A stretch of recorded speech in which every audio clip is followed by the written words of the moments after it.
I never thought a single night could shatter everything I knew about myself. My name is Stella, and I've spent years as the quiet strength behind my husband Victor's dazzling world of high-end restaurants. But beneath the glamour, in the shadowy depths of an ancient cellar known as the Crimson Vault, a secret awaited me. One crisp autumn evening, Victor summoned me there with a cryptic promise that I wouldn't just be his wife tonight, I'd be something more. As I descended those cold, winding stairs, the air thick with the scent of aged wine and hidden truths, my heart raced with a mix of dread and forbidden excitement. What was waiting for me in that flickering, velvet-draped underworld? And why did Victor's gaze hold a storm I couldn't decipher? Picture this: a world beneath the world, a hidden realm where shadows cling to secrets older than the city above. That's where my story begins. Not on a street corner or in a sunlit room, but in the underbelly of elegance, where every breath feels like trespassing. My name is Stella, and at 34, I've carved out a quiet life beside a man whose ambition could light up the darkest corners. Victor, my husband of 8 years, is 40. A restaurateur whose name is whispered with reverence in our city's dining circles. He's the kind of man who turns heads without trying, sharp features, dark hair always perfectly in place, and hazel eyes that hold a quiet storm, pulling you in before you even realize you're caught. His empire of high-end restaurants is his legacy, but his latest obsession is something else entirely. It's called the Crimson Vault, a private wine club nestled in an ancient cellar beneath one of his oldest properties. Let me paint the picture for you. Descend the narrow, winding stairs, and the air turns cold, heavy with the scent of earth and aged oak. The stone walls are rough, almost alive, as if they've absorbed centuries of whispered confessions. Overhead, massive wooden beams loom like the bones of some forgotten beast, and deep burgundy velvet drapes line the space, softening the harshness with an air of forbidden luxury. It's a place that feels both sacred and dangerous, like stepping into a secret you weren't meant to know. Victor often leans close, his voice low and teasing, saying every bottle in the vault holds a story, passion, tragedy, or something darker, locked in every crimson drop. I can't help but shiver when he talks like that, his words weaving a spell I'm not sure I want to break. As for me, I'm the shadow to his spotlight. I'm there at the openings, the events, smiling for the cameras, my long auburn hair swept over one shoulder, dressed in something simple yet elegant, a quiet statement that I'm his, but not the center of attention. By trade, I'm a graphic designer, crafting visuals in solitude, my curiosity always simmering beneath a reserved exterior. I've never craved the limelight like Victor does, but I've always supported him, standing just off stage as he builds his dreams. That's my role. Or at least it was, until one crisp autumn evening changed everything. I was in our home, the windows fogged with the chill of the season, when Victor called me into his office. His voice carried an edge I couldn't place, a cryptic undertone that made my pulse quicken. "Stella, I need you at the vault tonight," he said, his gaze steady, piercing. "You'll be part of the evening, but this time, not as the owner's wife." A quiet smile curled his lips, and I felt a shiver trace down my spine, a mix of excitement and uncertainty blooming in my chest. What could he mean? My mind raced with possibilities. As I made my way to the Crimson Vault that evening, my heart was a drumbeat in my chest, echoing Victor's cryptic words from earlier. The city streets blurred past me, the autumn air biting at my skin through the thin fabric of my deep emerald dress, chosen carefully to match the mysterious allure of the night. I couldn't shake the feeling that I was stepping into something bigger than myself, something I wasn't fully prepared for. The old building loomed ahead, its facade weathered but regal, hiding the secrets beneath. I pushed through the heavy front door and found the entrance to the cellar, the narrow, winding stone staircase descending into shadow. With each step down, the air grew cooler, heavier, wrapping around me like a shroud. The scent of aged oak and fermented grapes filled my lungs, a heady mix that made my head swim just a little. My heels clicked softly against the uneven steps, the sound swallowed by the oppressive silence of the underground. A nervous flutter danced in my chest, my fingers brushing against the rough stone walls for balance. I could almost feel the weight of centuries pressing down on me, as if the very walls were watching, waiting. When I reached the bottom, my breath caught as I faced the heavy iron door, its surface etched with intricate patterns that seemed to shift in the dim light. I pushed it open with a trembling hand, the groan of metal echoing like a warning. Inside, the vault was a world of flickering shadows and muted opulence. Sconces lined the walls, their flames casting long, wavering shapes across the ancient stone, making the room feel alive, almost breathing. My eyes were drawn to the center, where a long, polished wooden table gleamed under the faint light, surrounded by 13 men of varying ages. They were all dressed in impeccably tailored dark suits, each holding a glass of deep red wine that caught the glow like liquid rubies, or something darker, something primal. Their faces held a mix of curiosity and quiet anticipation, and as I stepped into the room, a hush fell over them, the weight of their gazes pinning me in place. I noticed a few of them in particular. There was an older man with silver hair, his stern jaw set like he'd seen too much to be surprised by anything. Beside him sat a younger man, his sly grin and sharp cheekbones giving him a predatory edge, like he knew something I didn't. And then there was another, his face weathered by time, but his eyes kind, almost comforting, though they still held a flicker of something unreadable. I felt exposed under their scrutiny, my skin prickling as if their thoughts could reach out and touch me. From the shadows, Victor emerged, his presence as commanding as ever. He wore a black suit, the crimson tie at his throat a perfect match to the vault's decor, a subtle reminder of his control over this space, and over me, in this moment. He stepped forward, his hazel eyes locking onto mine with that quiet storm I knew so well. Taking my hand, his grip was firm as he guided me further into the heart of the crimson vault. My pulse thrummed beneath his touch, a silent question hanging between us, but Victor's expression gave nothing away. The weight of the 13 men's stares followed me, their silence louder than any words. I stood there, caught in the flickering light, feeling like a piece of art on display, every inch of me under scrutiny. Then Victor released my hand and stepped back, his voice cutting through the stillness with a single, deliberate word. "Begin." I froze, my mind scrambling to make sense of it. "Begin what?" My breath hitched as the older man with silver hair rose from his seat, his movements slow and purposeful. He approached me, his stern face unreadable, and placed a hand on my shoulder. His touch was firm, lingering in a way that sent a jolt through me, pinning me in place. I didn't know whether to pull away or stay, my body caught in a storm of uncertainty. Before I could react, the younger man with the sly grin stood and stepped forward, closing the distance between us.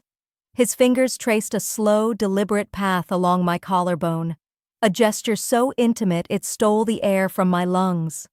My eyes darted to Victor, expecting to see anger or betrayal in his storm-filled gaze, but instead, there was something else. Something intense, approving, almost reverent. My heart pounded as the third man, the one with kind eyes, took my hand gently, pressing his lips to my knuckles in a way that felt both tender and charged, a warmth spreading from the contact. That's when it hit me, a realization so sharp it cut through every thought I'd clung to. This wasn't a mistake or a misunderstanding. Victor wasn't just allowing this, he was orchestrating it. I wasn't here as a host, or even as his wife in the way I'd always understood. I was the centerpiece, the heart of some unspoken ritual, a shared moment among these men with Victor as the conductor of it all. A flood of emotions crashed over me. Shock, sharp and cold, betrayal that stung like a fresh wound, curiosity that flickered like the sconces on the walls, and something else, something I hadn't expected, a strange, electric thrill that pulsed beneath it all. I could have stepped back, hidden behind the role I'd always played, the quiet shadow to Victor's light. But in that moment, I didn't. I let myself be present, fully, surrendering to whatever this night was becoming. One by one, each of the 13 men approached, their interactions guided by Victor's voice from the sidelines, calm and commanding. "Next," he'd say, his tone steady as if directing a symphony. "Slower. Look at her. Remember her like this." Each man left a distinct mark on the evening, a memory seared into my skin and mind. One brushed a strand of hair from my face, his touch light but heavy with intent. Another whispered something low, his words lost to the hum of my racing thoughts, but the heat of his breath lingered. Some offered only a gaze, intense and unyielding, as if they could see straight through me, while others let their hands linger in ways that spoke louder than words, each moment a careful dance of restraint and suggestion. With every interaction, I felt the weight of what I was doing, crossing a line with each of them, 13 times over, each instance a mix of guilt that gnawed at my core and a liberation I couldn't name. And Victor watched, unflinching, his control absolute, his hazel eyes never leaving me, as if he were cataloging every second. The pace of the evening was deliberate, almost agonizingly slow, like the drip of wax from a candle, each moment stretching out until it felt eternal. The air in the cellar grew heavier, thick with unspoken rules and raw, unfiltered emotion. The scent of aged wine mingled with something primal, something I couldn't name but could feel in every breath. I became the story of the evening, just as Victor had always described the bottles in this vault, each holding passion, tragedy, or something darker within.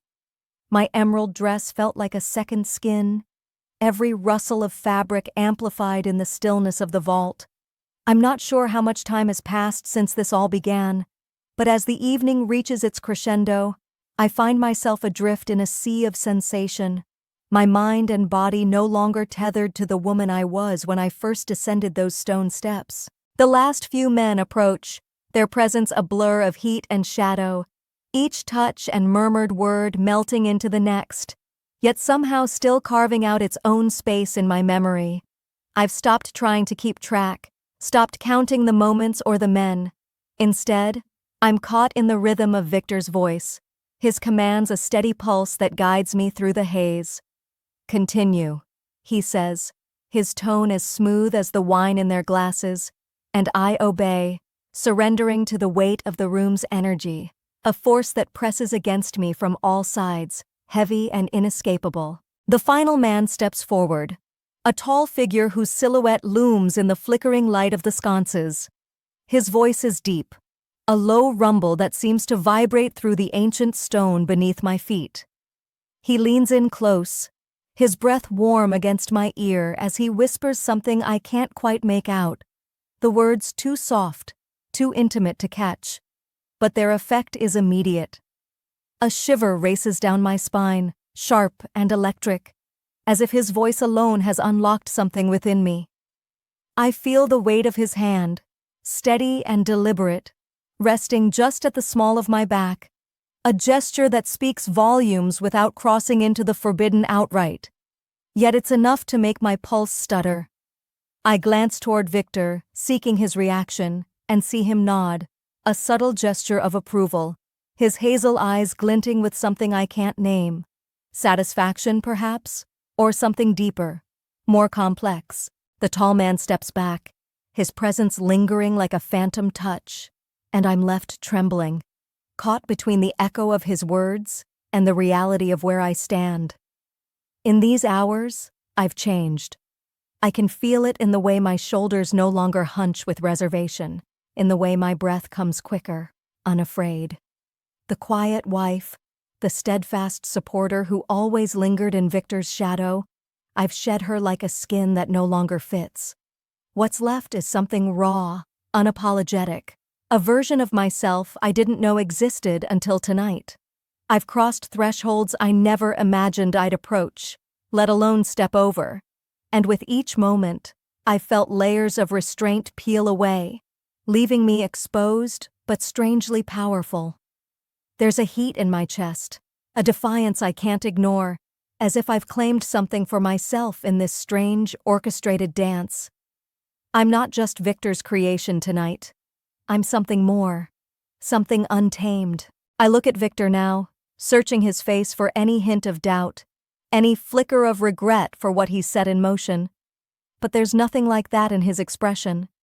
Instead, I see a strange kind of pride, a quiet acknowledgement that I've surpassed whatever unspoken expectation he held. His gaze is steady, intense, as if he's seeing me for the first time, or perhaps seeing a version of me he always knew was there, waiting to emerge. It's unsettling, that look, but it also fuels the fire that's been kindling inside me all night. I want to ask him what he sees, what he thinks of me now, but the words don't come. They're trapped beneath the weight of everything that's happened, beneath the lingering echoes of touches and whispers that still hum along my skin. One by one, the men begin to retreat, their roles in this evening's story seemingly complete. They return to their seats around the long, polished table, their movements slow, almost reverent. Their glasses of wine sit empty now, the deep red liquid gone, leaving only faint stains on the crystal, like memories of the night. Their expressions are a mix of quiet satisfaction and something else, something akin to awe, as if they've witnessed something sacred, something they'll carry with them long after they leave this cellar. The air shifts, the tension that had been so thick just moments ago beginning to dissipate, replaced by a heavy stillness that feels like the calm after a storm. I stand there, still in the center of the crimson vault, feeling the weight of the night settle into my bones. My emerald dress clings to me, a silent witness to every moment that unfolded, and my skin still hums with the echoes of what's past. The men's eyes no longer pin me in place, but I can feel the imprint of their gazes, like a mark that won't fade.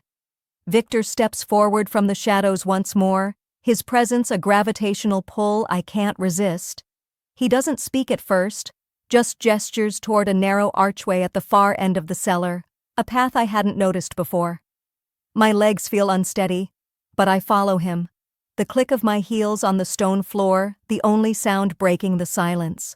We ascend a short flight of steps, the air growing lighter as we leave the oppressive weight of the vault behind. The archway opens to a small, private terrace overlooking the city, a hidden perch above the world. The night air hits me like a shock, cool and sharp against my flushed skin, carrying the faint hum of traffic far below. The city sprawls out before us, a sea of twinkling lights that shimmer like scattered jewels, each one a tiny story in the vast tapestry of the dark. The view steals my breath, not just for its beauty, but for the way it makes me feel, small yet boundless, as if I've become part of something larger than myself tonight. A single candle flickers on a small iron table near the edge of the terrace, its flame dancing in the gentle breeze, casting a warm, golden glow that feels almost intimate against the vastness of the night. Victor stands by the table, his silhouette framed against the cityscape, as commanding here as he was below. He reaches for a decanter, the glass catching the candlelight in fleeting glints, and pours a deep red liquid into a delicate crystal glass. The wine seems to glow, a crimson heart pulsing in the dim light, reminiscent of the stories he's always told about the bottles in the vault. He turns to me, holding out the glass without a word, his hazel eyes a storm I can't look away from. I step closer, my fingers brushing against his as I take the glass, the brief contact sending a spark through me, a reminder of the charged energy that's defined this entire evening.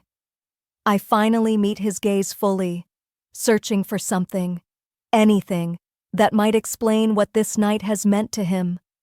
At first, his expression is unreadable, a mask of control I've seen so many times before. But then he speaks, his voice low and steady, cutting through the quiet like a blade. "You were the best event this club has ever had." The words crash into me like a wave, both a compliment and a profound confirmation of what I've become tonight. A legend, a story, just like the wine in my hand. Something to be savored, remembered, whispered about in hushed tones long after the night is over. My chest tightens with a rush of emotions I can barely name. There's pride, sharp and bright, swelling within me at the thought that I've left an indelible mark on this hidden world. There's desire, a simmering heat that hasn't cooled since the first moment in the vault, intensified by the way Victor looks at me now, as if I'm something he's crafted and yet can't fully control. And beneath it all, there's a lingering unease, a quiet whisper in the back of my mind, questioning what this transformation means for us, for the life we've built together. Have I stepped too far beyond the boundaries of who we were? Or was this always the path we were meant to take? I lift the glass to my lips, the cool crystal a stark contrast to the warmth of my skin, and take a slow sip. The wine is complex, bitter with an edge of something deeper, like regret or inevitability, coating my tongue with a taste I can't quite place. It feels like a ritual, a final seal on the night's events, as if with this sip I've crossed a threshold I can't return from. The city lights blur for a moment as I swallow, the weight of that realization as I stand here on this private terrace with Victor, the vast night stretching endlessly before us. A profound silence wraps around us like a velvet cloak. The city below hums with distant life, its lights twinkling like secrets waiting to be uncovered, mirroring the storm of thoughts swirling in my mind. I glance at Victor, his profile sharp against the dark sky, and I feel a quiet understanding pass between us, unspoken but heavy with meaning. This evening has reshaped me in ways I never anticipated. I'm not just his wife anymore, not just the woman who stood in his shadow at glittering events. No, I've become something else entirely. A woman who now hungers for the electric thrill of being seen, truly seen, desired in a way that burns, and remembered as more than a fleeting face in a crowd. Victor turns to me, and for the first time tonight, I see a rare, genuine smile curve his lips, softening the hard edges of his usual intensity. It's a smile that feels like a gift, one I didn't know I needed until this moment. He raises his glass, the crimson liquid catching the faint glow of the candle between us, and his voice, low and resonant, cuts through the stillness. "To the legend of the vault." The words hang in the air, a toast to what I've become, a seal on the transformation that's taken root deep within me. I lift my glass to meet his, the sharp clink of crystal piercing the quiet night, a sound that feels like a vow, a promise of something unspoken but deeply felt.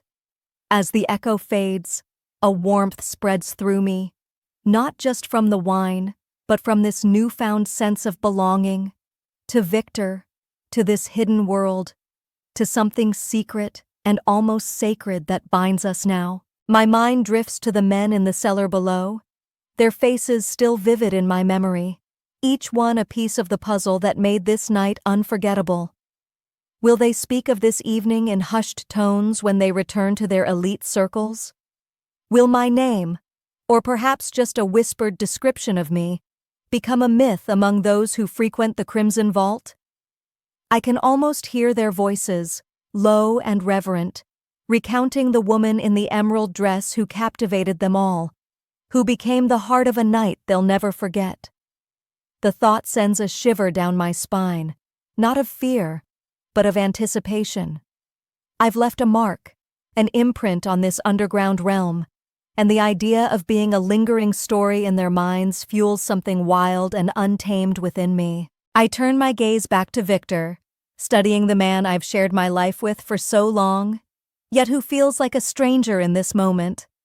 My feelings for him are a tangled web, a mix of love that's deep and familiar, resentment for the way he orchestrated this night without warning, admiration for his unyielding vision, and now a newfound partnership in this dark, intoxicating game we've begun to play together.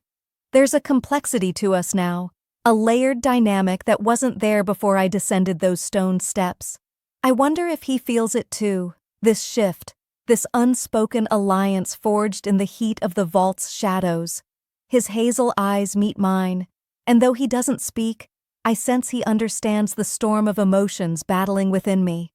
We're bound by something new, something dangerous and thrilling, and I'm not sure if it will strengthen us or unravel everything we've built. After a moment, Victor gestures toward the archway, a silent invitation to return to the world below. I nod, setting my glass down on the iron table, the candle's flame flickering as if reluctant to let us go. We walk side by side, descending the short flight of steps, the cool air of the cellar greeting us once more as we pass through the archway. The heavy iron door looms ahead, and as Victor pushes it open, the familiar scent of aged oak and earth washes over me, grounding me in the reality of what awaits. The door closes behind us with a resonant thud, sealing us back into the vault's embrace, and I feel a surge of readiness for whatever comes next, whether it's another event cloaked in mystery or a return to the normalcy of our everyday lives. Don't forget to subscribe, like, and comment if you enjoyed this story. This will help us create more engaging stories for you.